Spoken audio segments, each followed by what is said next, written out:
Bonjour et bienvenue pour ce grand thème Digital Workspace de CIO Monde Informatique. Aujourd'hui, nous avons le plaisir d'accueillir Lisa Thomas-Darbois de l'Institut Montaigne. Bonjour. Bonjour. Alors, l'Institut vient de sortir une étude qui s'appelle « Les Français au travail, dépasser les idées reçues ». Étude qui est téléchargeable sur le site et il y a une synthèse aussi de cette étude sur le site. Alors, j'ai envie de vous poser la question, dépasser les idées reçues, de quoi parle-t-on? Quel type d'idées reçues? Oui, en effet, deux principales idées reçues selon nous. La première idée reçue serait que les Français sont démotivés, complètement moroses, absolument insatisfaits de leur travail. La séquence politique sur la retraite l'a montré. Et en réalité, non. On a un peu plus de 75% des Français qui sont satisfaits, voire très satisfaits par leur travail. C'est plutôt une bonne nouvelle. Ce qui est plutôt une excellente nouvelle. Et donc, non, en réalité, les Français sont assez satisfaits et veulent s'investir dans leur travail, considèrent la valeur travail comme étant très importante pour eux. La seconde idée reçue, éventuelle, c'est effectivement cette quête de sens dont on parlera peut-être plus tard, mais qui n'est pas finalement au cœur des préoccupations des Français avec leur travail. Les fondamentaux tels que la rémunération, les conditions de travail, les relations avec les collègues et le management figurent toujours dans le palmarès des motifs ou des raisons qui expliquent la satisfaction des Français au travail. Et ces grandes tendances sont-elles alignées avec nos homologues européens ? Alors oui, alors elles le sont et par ailleurs elles sont même plus importantes en fait en France. Pour une fois, on fait figure de bon élève par rapport à nos voisins européens, puisque des études de grande ampleur qui sont menées depuis 30 ans le montrent très bien. Pour les Français, la valeur travail est considérée comme importante, voire très importante pour plus de 92% d'entre eux, contre par exemple seulement 76% pour les Anglais, voire 60% sur la moyenne des pays européens, sur l'Union européenne. Donc la valeur travail est plus que jamais ancrée. Et on observe même au courant des 5 dernières années une évolution plutôt positive sur le sujet. Que des bonnes nouvelles. Que des bonnes nouvelles. Alors il y a un autre élément aussi qui ressort de cette étude, c'est cette fameuse grande démission qu'on attendait venant des États-Unis, voire déferlée en Europe. C'est pas du tout le cas, pourquoi? Non, elle n'a pas lieu, elle n'a pas eu lieu parce qu'en réalité cette grande démission en France, elle ne peut pas véritablement avoir lieu, d'une part parce qu'actuellement le marché du travail est très dynamique, donc le pouvoir est aux salariés, mais ça permet effectivement aussi de se réorienter, de pouvoir avoir des promotions dans son entreprise, de pouvoir avoir une perspective de carrière satisfaisante. Et puis on a un outil quand même législatif conventionnel qu'il n'y a pas dans d'autres pays, qui s'appelle la rupture conventionnelle, et on observe bien une corrélation très importante entre ces deux facteurs et qui explique qu'on n'a pas de vague de grandes démissions, puisqu'en réalité on n'a pas un mécontentement ou une insatisfaction telle qui nécessiterait de passer par la case démission. Alors revenons un peu sur la quête de sens, vous en avez parlé en introduction. Elle n'arrive qu'en 4e position, je crois. Ouais. Alors pourquoi? Parce qu'on en parle beaucoup de cette quête de sens, on dit surtout chez les jeunes qui vont chercher autre chose dans l'entreprise. Pourquoi elle n'arrive pas plus en top? Et quelle peut être cette quête de sens? Ouais.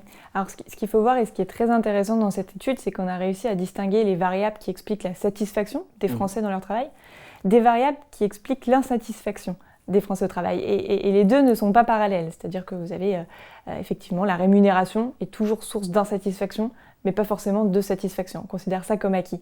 Pour le sens au travail, c'est exactement la même chose, c'est-à-dire que ça figure parmi des potentiels motifs de satisfaction de certains salariés que le 4e ou que le 5e dans l'importance. En revanche, il n'y a pas d'insatisfaction potentiellement notable en termes de quête de sens au travail qui ne serait pas aboutie. Les jeunes générations font effectivement un peu plus partie de ceux qui souhaitent participer à une mission sociétale, avoir une entreprise qui respecte certaines valeurs environnementales et sociales. Pour autant, c'est quand même très très loin d'être la préoccupation principale des Français qu'on a interrogés. Oui, l'équilibre pro-perso aussi peut-être qui peut être rentré en ligne de compte justement dans cette quête de sens? Tout à fait, l'équilibre vie pro-perso qui est plutôt d'ailleurs un motif de satisfaction pour les Français, d'autant plus couplé avec ce phénomène du télétravail qui est un vrai essor et qui constitue en tout cas dans ce qu'on a vu dans notre étude la véritable rupture post-Covid, ce sujet du télétravail. Lisa, en fait peu de choses dans ce rapport sur les outils numériques, sur l'environnement de travail numérique. On a l'impression que c'est intégré un petit peu avec le mobilier de bureau, l'environnement de travail au sens large. Pourquoi ça ne se détache pas de cette étude? C'est vrai que ça ne se détache pas particulièrement. On a effectivement interrogé les actifs, les salariés sur leur satisfaction quant à leurs conditions matérielles de travail, puisque c'est ce dont il s'agit. Ce qui est quand même notable, c'est effectivement avec ce phénomène du télétravail. C'est-à-dire que pour beaucoup de Français, en réalité, les conditions matérielles sont un peu un acquis et ne font pas partie des éléments pour lesquels ils sont particulièrement satisfaits. Par contre, s'ils n'ont pas l'outil, exactement. S'ils n'ont pas le matériel, s'ils n'ont pas l'outil, ils sont insatisfaits et ils le montrent. Et généralement, on a une petite minorité des Français qui télétravaillent. On a à peu près 40% aujourd'hui des Français qui télétravaillent occasionnellement, régulièrement. C'est beaucoup, c'est près d'un Français sur deux. Parmi eux, une petite minorité seulement juge leurs conditions matérielles de télétravail insuffisantes. Alors par contre, parmi les sources d'insatisfaction, on retrouve ce sentiment de ne pas être vraiment intégré à une équipe. Or, justement, ces outils collaboratifs, ces outils numériques, peuvent permettre d'intégrer un maximum de personnes à l'entreprise. Oui, c'est vrai que c'est un phénomène qu'on a constaté. Le télétravail, globalement, est plutôt bien accepté. Et d'ailleurs, maintenant, même l'une des sources, l'une des recherches principales d'ailleurs des salariés pour leur prochain emploi, ce qui a été quand même constaté, c'est qu'il y a une variable qui est fortement dégradée avec le télétravail, c'est l'intégration, les relations sociales avec les collègues. On estime dans l'enquête qu'au-delà de 2-3 jours de télétravail par semaine, il y a une véritable insatisfaction qui s'installe, une dégradation des relations sociales et même, de manière un peu plus perverse, une diminution de l'autonomie des salariés en télétravail qui font face parfois à des comportements de micromanagement ou de management assez nocifs. Donc effectivement, la distance qu'il peut y avoir entre le lieu de travail, le télétravail et les outils numériques ne permettent pas véritablement de compenser. Même avec ces outils de visio, de collaboration, on ne se sent pas vraiment intégré à l'entreprise ? Pas véritablement, on se sent toujours intégré, on a des missions, mais on fait face parfois à la perversité un peu du sujet, qui est qu'on peut être peut-être davantage espionné, entre guillemets, avec des logiciels, un peu de flicage, du micromanagement qui est permis par ces outils-là. Et puis tout l'aspect informel des relations entre collègues qui se trouvent devant une machine à café, lors de réunions physiques, tout ça disparaît quand même derrière une caméra.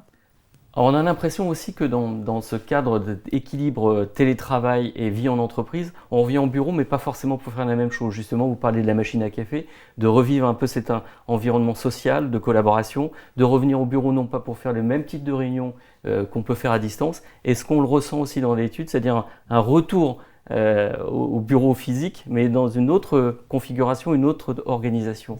C'est vrai que cet optimum de 2-3 jours de télétravail semble vraiment permettre aux salariés d'avoir une efficacité forte quand ils sont chez eux, quand ils ont peut-être moins de sollicitations, d'interactions sociales, et puis au contraire, je dirais presque de compenser ce manque d'interaction sociale quand ils reviennent au bureau pour faire des choses qu'ils ne peuvent pas faire en télétravail, c'est-à-dire nouer plus de relations un peu informelles entre collègues, se donner des informations qu'on estime parfois pas forcément très pertinentes quand on est à distance. On n'appelle pas forcément un collègue pour lui parler de tel ou tel projet en cours.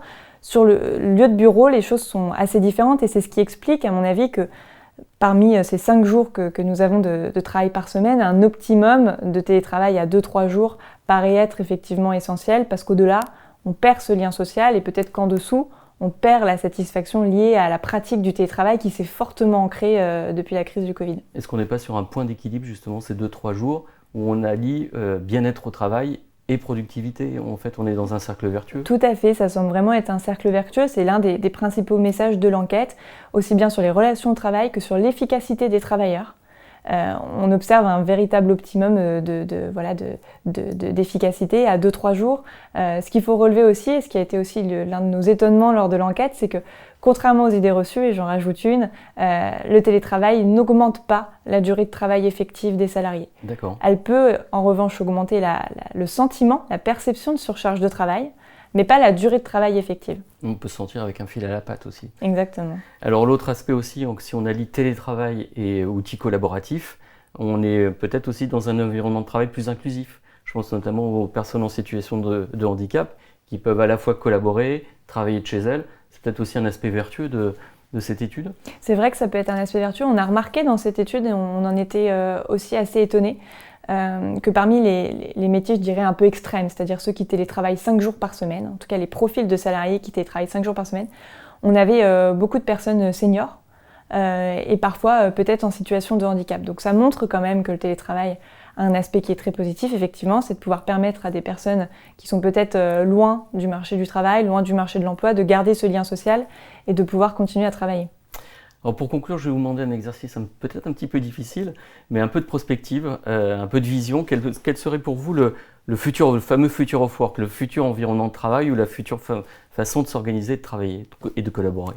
En effet, je pense que je vais reprendre la première des choses avec ce fameux optimum de télétravail. Je pense que la possibilité qui peut être donnée aux salariés de télétravailler 2 à 3 jours par semaine semble être en tout cas ce qui pourrait satisfaire aussi bien les employeurs que les salariés d'un point de vue social, d'un point de vue d'efficacité.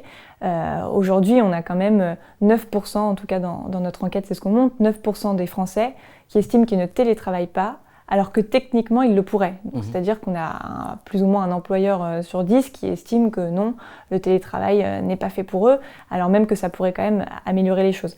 Le second point de vigilance, il est vraiment sur la qualité de vie au travail, sur les conditions de travail et sur le management. Il y a un véritable travail à faire pour réussir à concilier peut-être cette trop grande liberté qui a été prise à la suite de la crise Covid avec un télétravail qui s'est massifié sans véritablement de règles établies, sans de contrats presque psychologiques et sociaux avec l'employeur.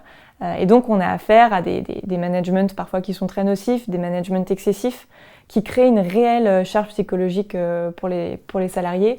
Et ça, il faut absolument s'atteler à l'échelle de chaque entreprise d'essayer de répondre à ces enjeux.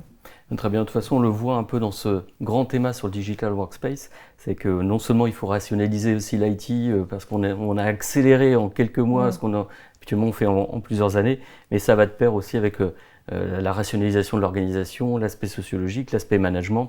En fait, il faut revenir, je dirais, à un équilibre. Ouais. C'est un peu la synthèse de cette étude. En tout cas, Elisa, merci pour ce retour d'expérience un peu suite à cette étude. Je rappelle que l'étude peut être téléchargée sur le site de l'Institut Montaigne. Vous avez l'étude complète ou la synthèse. Merci à vous. Merci beaucoup. Et quant à nous, on se retrouve pour un prochain grand thème, CIO, le monde informatique.